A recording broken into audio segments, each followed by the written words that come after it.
Hi Cam, nice to meet you. My name is Ed. Today I'm at UC Irvine in Orange County, California. I have a banner that says, "Give me your best argument for not being vegan." You very kindly sat down, so I'm wondering what your response is to the banner. I'd have to say my response is, I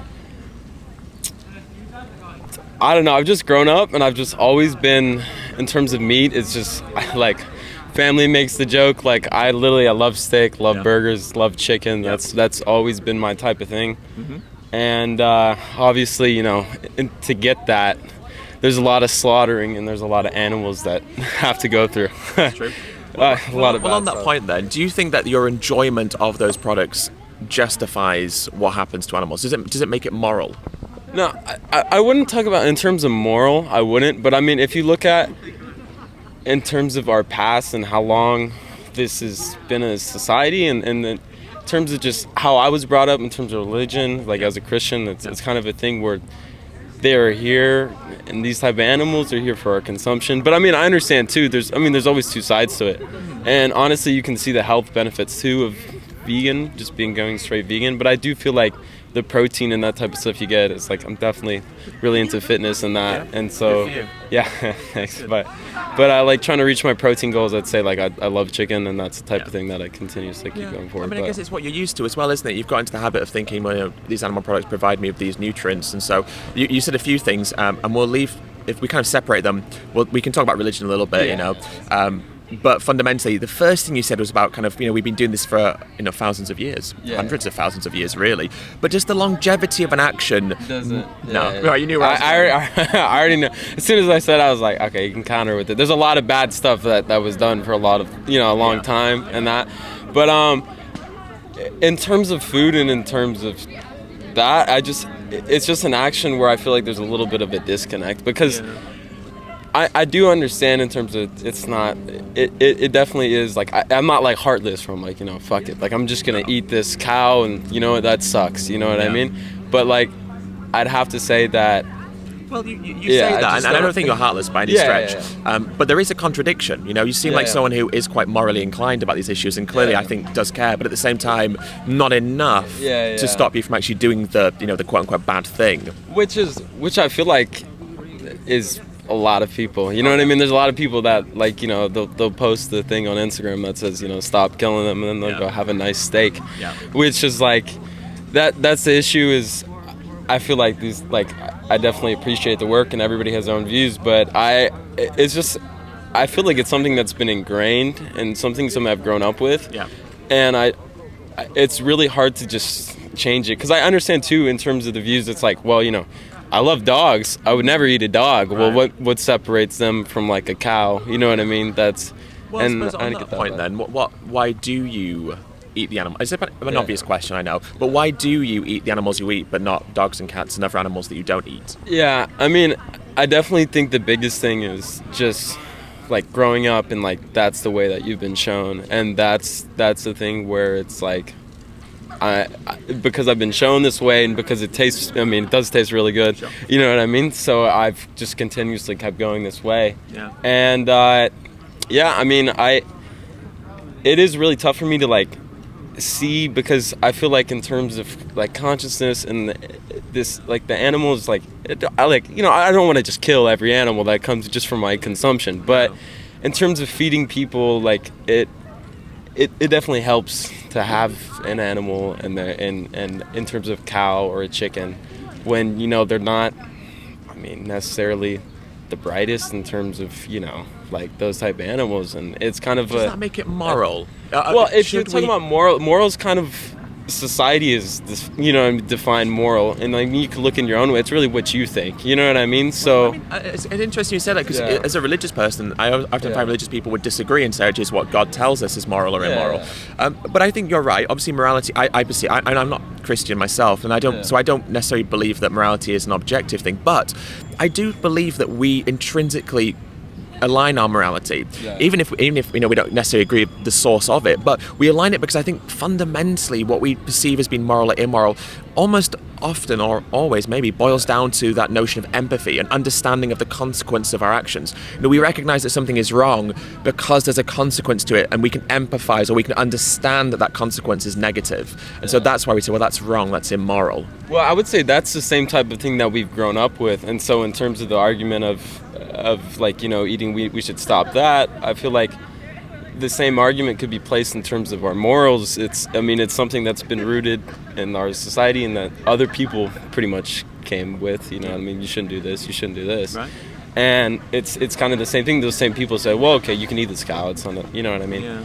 And that's a cultural thing, isn't it? Yeah, that's what I would say. Because like these type of conversations, if you took them to the Middle East, like they would just laugh at you and be like, some people would. With some people, that's a generalized term, but I would say like as I'm half Persian, half what I mean. We definitely love beef and that type of thing in terms of our meat and stuff. And does that cultural thing, obviously it is deeply cultural, but is something moral, or should something be considered acceptable just because it's rooted in culture or tradition? Or should we look, or I would argue, should we look beyond those things to decide what we should and shouldn't do? I just see it as, we are animals, right? Yep. Correct. And you see a lot of other animals that prey on others for food and stuff. Yeah. And there is a thing where it's kind of, we keep them in like a control, and we keep oppressed to where we let them populate, but just so that we can eat them and stuff like that. And we kind of have a control in that stuff. And that's the thing where I see is like as an animal, like, in terms of,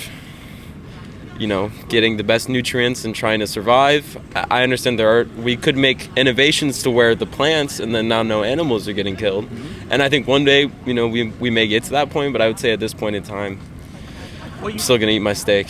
Well, let's see. We've still got 15 minutes or so together. Let's see what we can do. Right. You said trying to survive, and that's interesting because, what we do to animals isn't about trying to survive. That's true. That's not why we do what we do to animals. And look, for taste. Yeah, it is primarily, isn't it? And also because of, habits and such. But also, you're right, other animals do eat other animals, right? But other animals also commit infanticide, they kill members of their own species, they rape, they do all sorts of terrible things. But we would never hold ourselves to the same moral standards as other animals for those examples. A murderer would never say, well, a lion kills other lions. Yeah. So we shouldn't, I would argue that we shouldn't hold ourselves to the same moral standard as other animals. Do you agree with that?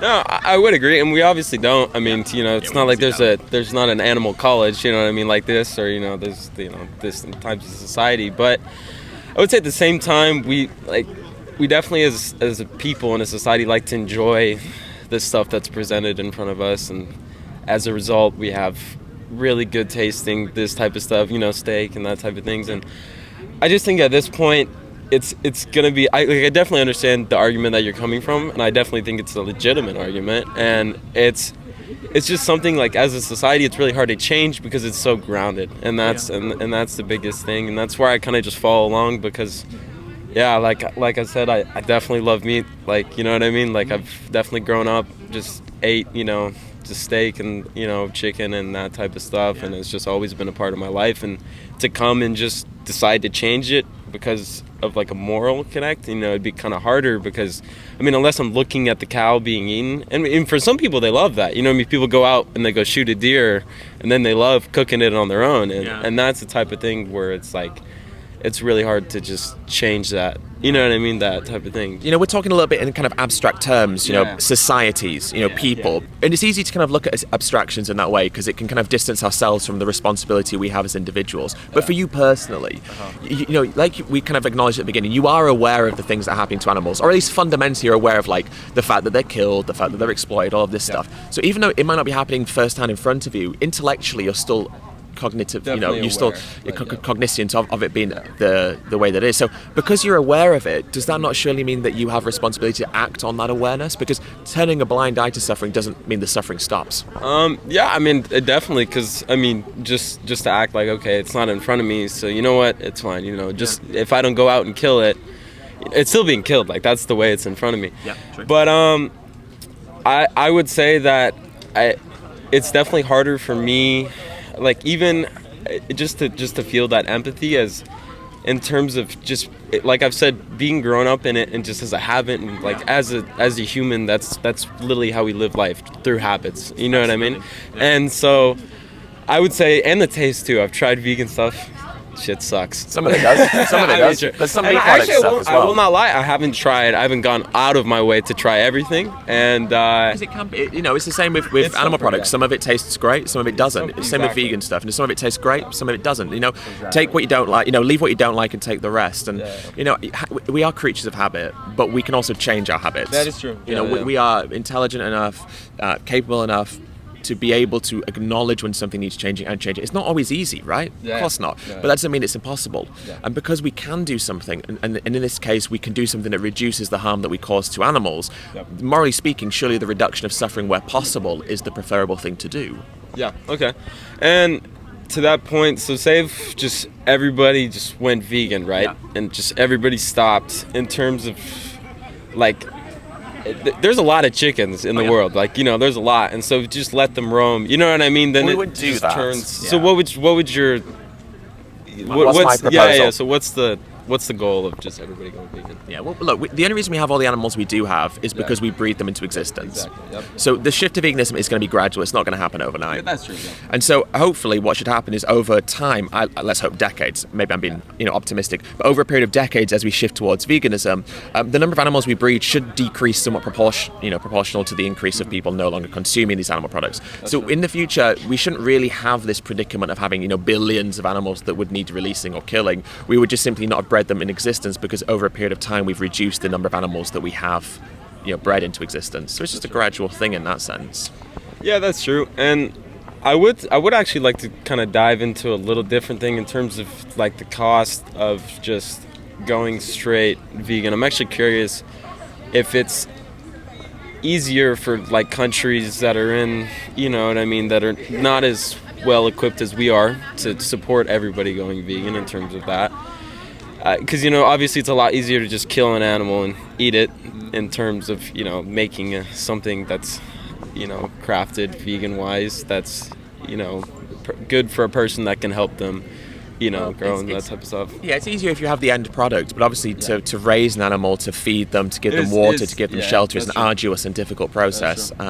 So I'm not sure, maybe I'm not quite understood your question, but I'm just curious in terms of like how much cheaper would you say it is to go just 100% vegan and 100% more cheaper? Yeah. I always think about it this way. Like you said that you like steaks. You like red meat. Now, as someone who likes red meat, you have a couple of options, obviously. One option is to go to a high-end steakhouse, spend a lot of money on a Wagyu beef steak. Or the second option is to go to Arby's and spend very little. So as someone who eats meat, you can spend a lot of money or you can spend very little money. It's the same as a vegan. You can go and spend loads of money on impossible products and such, or you can just stick to the cheaper vegan products. So it's moldable based on what finances you have and the means that you have. So it's just about making it work for the requirements that you have. Okay, well, 4 minutes left. 4 minutes. Okay, so this is where I think is an interesting question. Hopefully, let's see. Your foundation for doing what you do to animals is based on enjoyment. Now, there are a multitude of things that we can do to others, human but also non-human, animals as well, that we can do for enjoyment that cause harm to others. Are these things justified, or should they be accepted as okay simply because the person committing the violence enjoys them? I would say definitely not, and that's definitely an issue that I would definitely say is like my mom comes from the South, so that type of culture is definitely different in terms of the respect towards animals. It's definitely like, oh, that's hilarious, like, you know what I mean? Like, if some of my cousins from the South watch this interview, they just start laughing, you know what I mean? And people laugh at what they don't understand, exactly. Or what they're fearful and that's the of. thing. And that's the thing is, like, I've definitely been aware to these issues and that type of stuff. But I will say in general, like, I do agree that to have an empathy towards animals is definitely that we should have, you know what I mean? And that's definitely an interesting thing. And just thinking about it more, like, yeah, I agree. And it's definitely, I'm not gonna lie and be like, okay, you know what, this interview, I'm gonna go vegan right now. You know what I mean? But it definitely makes you think more, and I definitely have thought a lot more. So yeah, that's the biggest thing I could say is. Well, I appreciate that. Obviously, we're talking about the way that you've lived for 2 decades or whatever. I don't expect a 50-minute conversation to completely change your worldview, but hopefully conversations can and maybe make us think a little bit deeper, because fundamentally, if the main cornerstone for why we do what we do to others is that we enjoy it, it's a very, very weak argument when it comes to the suffering that's caused. That's how I feel. But that's what I used to do. Fried chicken was my favorite favorite food. A medium rare steak was my second favorite food before I stopped eating animals. But then when you think about it and you realize that the reality of what's happening to animals is based just on something we enjoy, and look, we can still enjoy food from different sources instead. Yep. And we realize that this enjoyment is temporary. It's 15 minutes of enjoyment. Yep. You know, when we eat a burger or Chick-fil-A or whatever, it's 10, 15 minutes. Yep. But that burger has cost someone their entire life. Yep. So we're talking about 10 to 15 minutes of pleasure versus the entire lived experience and life of someone else. That's true. Yeah. And I definitely would say it's a different level of empathy, and as a person, it's definitely valued. Just to have empathy like towards a person it does take something, but to have empathy towards an animal, I would say is another level and something that should be respected, and I think that's definitely sick. And you have empathy for animals, right? Yeah, I definitely would. I mean, I definitely love animals. Like, I'm not, Can you love them if you pay for them to be killed needlessly? See, that's that's a good question back. I would say yeah, for the most part, but I definitely would say I'm definitely still just heartless in terms of I've been rooted in my habits, and it's just something that that's a part of life, and that's definitely have to be, right? That's true. No, I agree, it doesn't. And look, just to end here, you're not heartless. Clearly not. You're just you clearly have a heart, and you clearly have empathy for animals. It's just we haven't quite you haven't quite got to the point where you've lined up the empathy that you have with making sure that you abstain from literally supporting the industry that causes more suffering to animals than any other that's ever existed in history. This is when we talk about animal suffering. This industry is by far the worst. The meat, dairy, and egg industry causes more than any other. So it's just about aligning our actions with our values. And I don't expect you to suddenly change on the spot. But think about it. Definitely look into it. Find out ways to get protein on a plant-based diet. Find out ways to be healthy on a plant-based diet. That actually is better for you too. Yeah, that's the thing. Better for the environment as well. No, it actually is, and that's the thing I've saw too. Is I will say though the taste is tough to get through a little bit. Like I definitely, like I said, I'm definitely into fitness, and in terms of like shakes, I've looked at the vegan. They're so much better for you just overall. So. But yeah, that's a big thing. Yeah, definitely appreciate this. This is definitely really interesting. You've got to go, Cam. So thank you so much for your time. Thank you so much. I appreciate it very much. Have a great life, my friends. You too, man. All right.